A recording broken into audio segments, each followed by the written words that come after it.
Welcome, Traveler. You want to do trillions of damage? Then Druid is your answer in Season 10. I got 3 different builds that are going bonkers with the chaotic uniques and perks. And all 3 builds should make it to the live server with probably a minor nerf that we'll talk about. First, let's look at Stormcrow Druid without the bugged infinite damage scaling. Our main source of damage are going to be our ravens, and as you can see, we can spam them away and they're hitting for trillions. While we do have more or less infinite resource, and all of our hits are always crits because of our chaotic perks. And the reason we can actually spam our raven is also our chaotic perks, because instead of being a cooldown skill that requires a reset, we are now turning them into core skills that are then spammable. I do believe the damage is speaking for itself, and there's actually an aspect that would make it even stronger. That one is bugged and does the infinite damage scaling. A lot of the damage in this build, though, comes from a chaotic perk that will most likely get slightly lowered towards release. But considering that I do 300 trillion damage partially, I think if that perk gets slightly nerfed, I'll do, 5 to 10 trillion instead? Oh no, shocked. First chaotic power is Savagery. Your companion skills are altered to also be core skills, and your companions grow in size, 60% more summon damage. This makes my Raven cost 42 spirit, have 0 seconds cooldown, and a huge amount of lucky hit chance, which we will need down the line. Those Ravens are being boosted by the new Kilt of the Blackwing, and we're playing this as a chaotic unique on our boots because now Ravens deal 120% increased damage, and shapeshifting into a different form or activating a companion skill summons a Raven that attacks nearby enemies. Summoning a Raven has a chance to call forth an unkindness for 10 seconds, increasing the number of Ravens summoned to 3 for the duration, which has your Ravens just go out and crazy and pack your enemies to death. We also have the Ravens deal double damage as a greater affix, together with Ravens deal double damage and Ravens deal double damage, which pretty much is 100% chance for Ravens to deal double damage. Boom. This means we can play Overabundance. Every 50 spirit you generate above your maximum increases your damage by 20% for 5 seconds. This bonus stacks but does not refresh. This means for 5 seconds, every 50 spirit I generate is like 20 damage. And with all the damage that's coming down, lightning bolts, my ravens, everything, we're kind of having many sources that restore our resource to full again. Vob. With the 10 resource we're getting from Gift of the Stack to get us 20,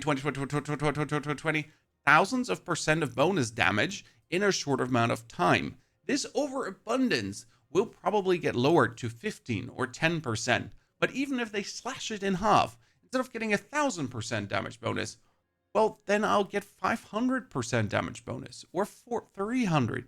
It's still going to lead to a massive amount of bonus damage. Another interesting chaotic perk, though, is Purge the Infected. Your core skills also apply 200% of their base damage as poisoning, okay?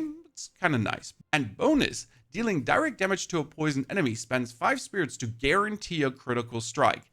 This is going to make your Ravens always crit. And that's really important because we're playing Gethlin's Birthright. It says, while in human form, every 250 nature magic critical strikes or 50 against bosses grant Anima of the Forest for 15 seconds, and then I get Earthen Might and the Perfect Storm key passive on the key passive we're playing anyways. Let's look at our Raven. It's a companion core summon, nature magic, and storm skill at this point. Haha!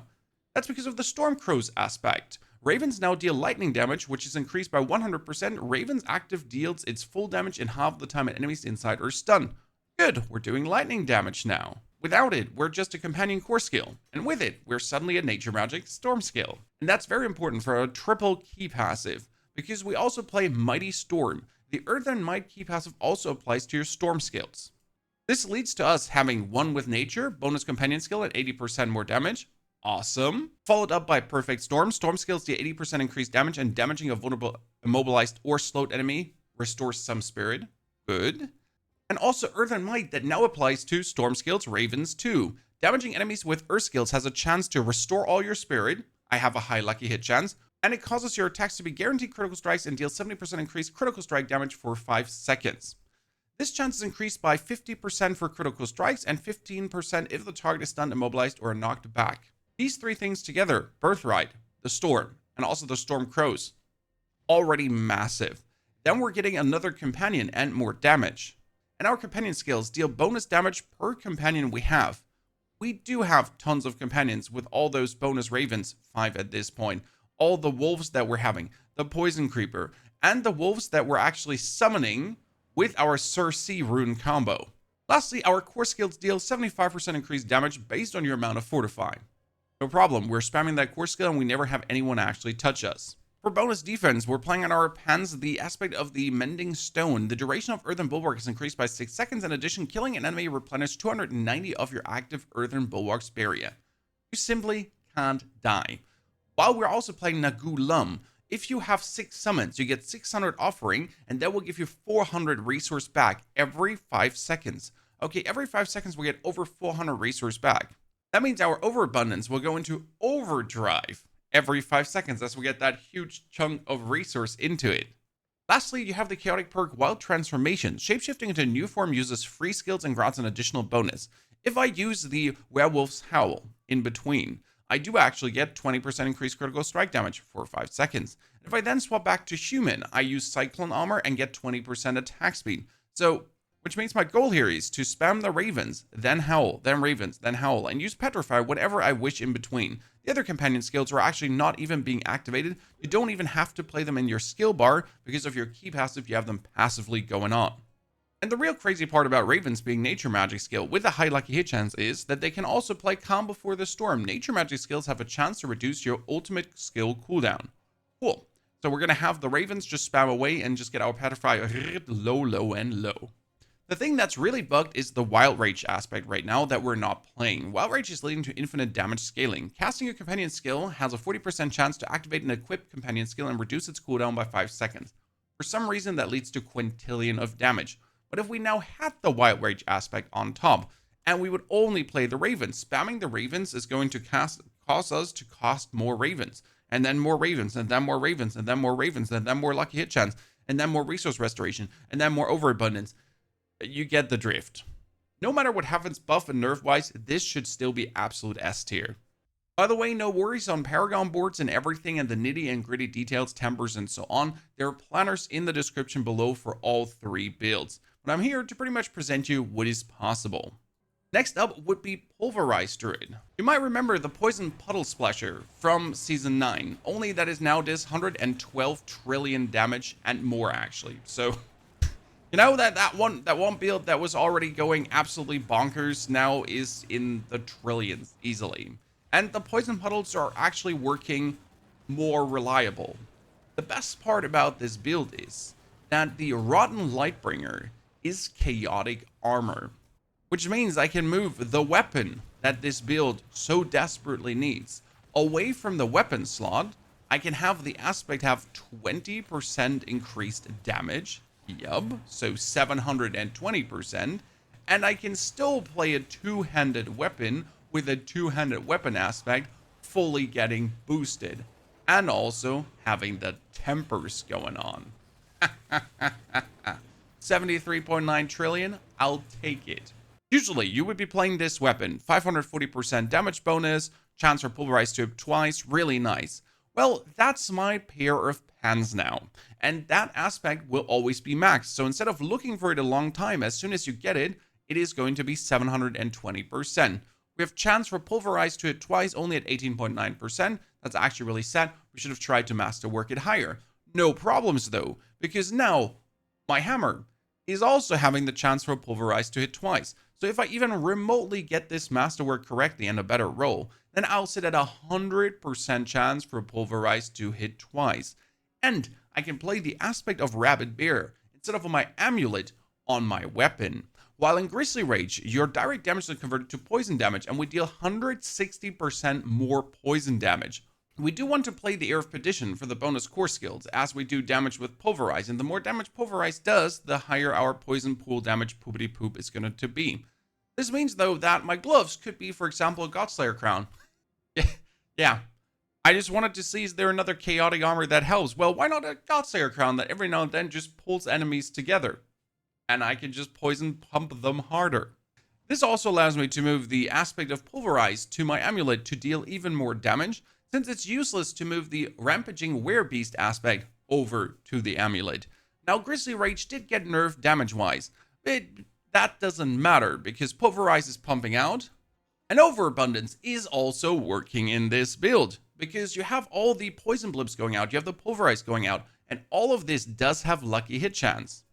The Pulverize itself sitting only at 44%. That's still more than enough to actually trigger the Energize over and over and over again. While we also poison our enemies, and all our hits are always critical strike because of Purge the Infected. I'll never not critical strike. I don't have a single point in critical strike chance because I have Purge the Infected. Lastly, we're adding a little lucky hit chance that can trigger chaotic bursts and give us some cooldown reduction that we really always have our Grizzly Rage up and never have to worry about anything. This will probably the build I'm aiming for to get really easy up and running next to the Stormcrow build, because you simply have to get either a Rotten Lightbringer itself, and it already works, or you get a chaotic Rotten Lightbringer and it works tons better. Now to the last one, and probably my favorite one. I called it the Broken Druid. And here we get our good old friend, the Boulder Druid, who so massively profits from the chaotic armor, from the chaotic perks, from everything.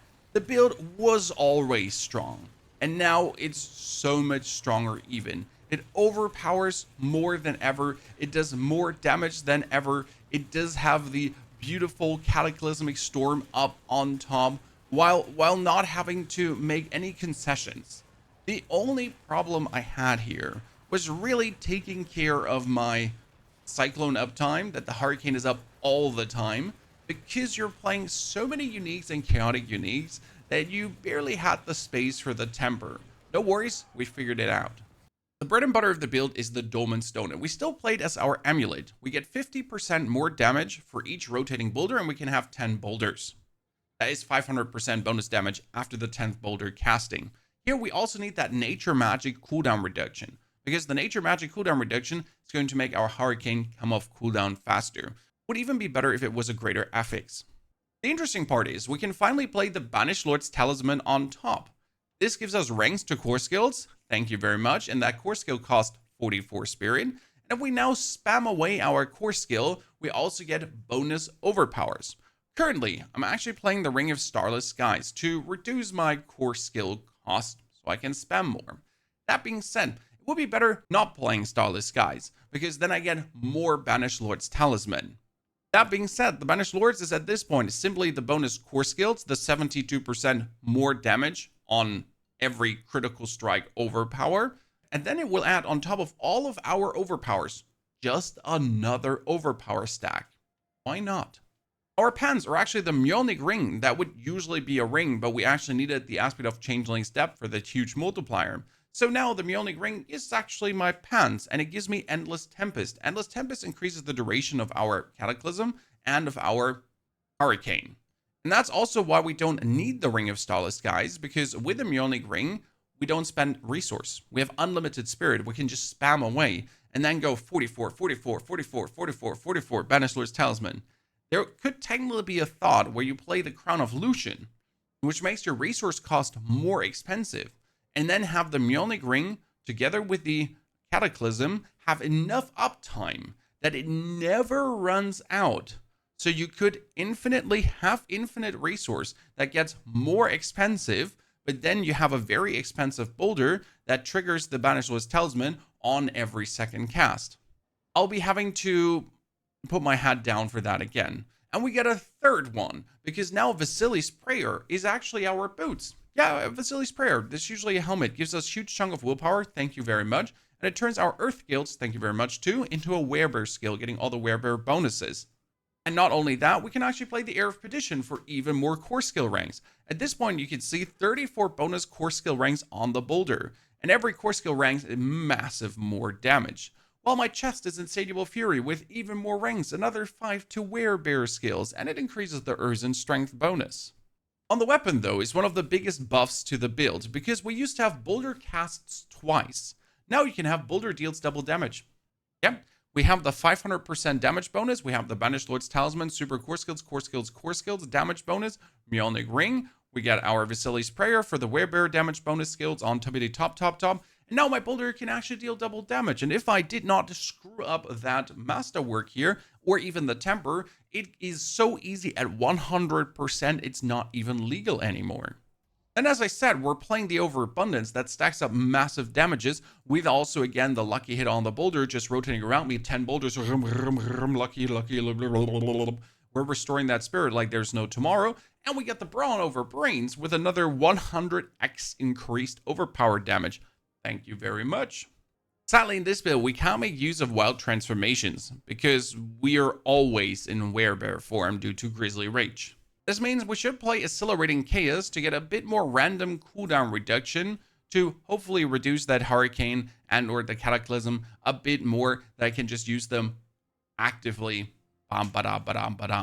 Now, you will have noticed that all these builds have been playing Overabundance because it's just so good on the Druid, especially with that Spirit Restoration.